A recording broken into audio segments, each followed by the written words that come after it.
Hello, it's Nikola from Eurovoxx, and we're speaking with Iva Lorens. Hi, how are you? I'm very good, thank you. Congratulations on your qualification. Did you expect to be announced very soon? You know what? I didn't expect anything. I think the most important thing is that you know that you did your job the best you could. So I was very calm in thinking that whatever happens, happens. And then I was the first one announced, and then I died. Yes. And I died. But it's a good feeling not to wait for long. It's a very mixed feeling, you know. I wasn't even thinking that I was like announced first. I was thinking about, oh my God, am I gonna get to have my closest friends next to me, and are we gonna get to do this together or not? This is a competition, but otherwise, you know, we really all do love each other and we really do support each other, and so I'm heartbroken and happy at the same time, and I've never had this feeling before, honestly. Yeah, it's understandable. And you're opening the finals. Yes. How does it feel? I told them, I was like, what do you want to draw? And I'm like, just not a one. And I'm always the person who orders the food at the restaurant. That's the worst food. I even looked at Stasha and I was like, maybe Stasha should draw the number, because I'm always the person who just draws the number that I don't want to draw. But you know, I was born July 1st, so maybe this is my lucky number. Yeah, possibly. And I wanted to ask you, you participated last year at Beogradsko Proleće Festival with song Stranac, beautiful ballad. Thank you. And how would you compare that kind of festival to Pesma's Euroviziju? It's very different. It's completely different. You know, Beogradsko Proleće has an orchestra. This is something that I love with all of my heart. I even put a lot of songs in my album that have strings, and it's my dream to film an album with orchestra, and there's a live audience. There isn't a live audience here.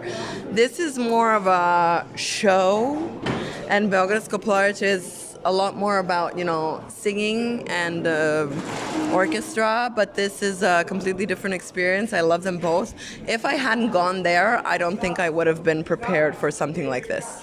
Okay, so it did help you to be prepared for this one. Definitely, yeah, of course. It's something that, you know, it's a similar program in that sense, you know, the way it's made. But yeah, that was definitely one of the reasons why I went to Beogradsko Proleće, and obviously because there's an orchestra. You say an orchestra and I'm there.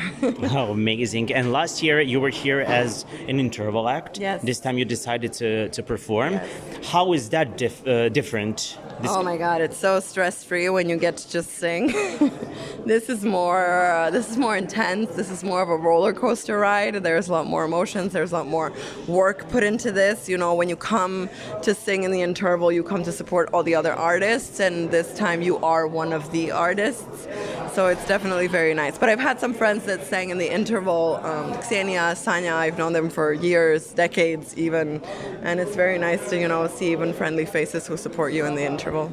Yeah, of course. And I wanted to also congratulate you on your album, Svitanje. It's so beautiful. And can we expect something more this year? Yes, I'm a masochist. I'm a hard worker. I like to do everything at once.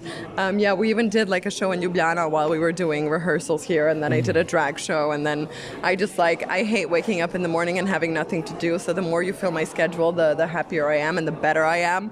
So I'm hoping, you know, after this we'll see what happens first, and then based on that we'll know where we're going after that. Yeah. Yeah, we saw that clip with you doing a split. Yeah. It was so iconic.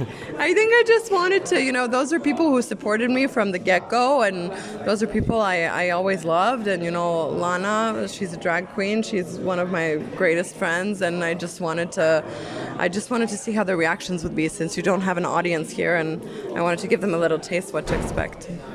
And do you get like often opportunity to play back with drag queens, or was it the first time?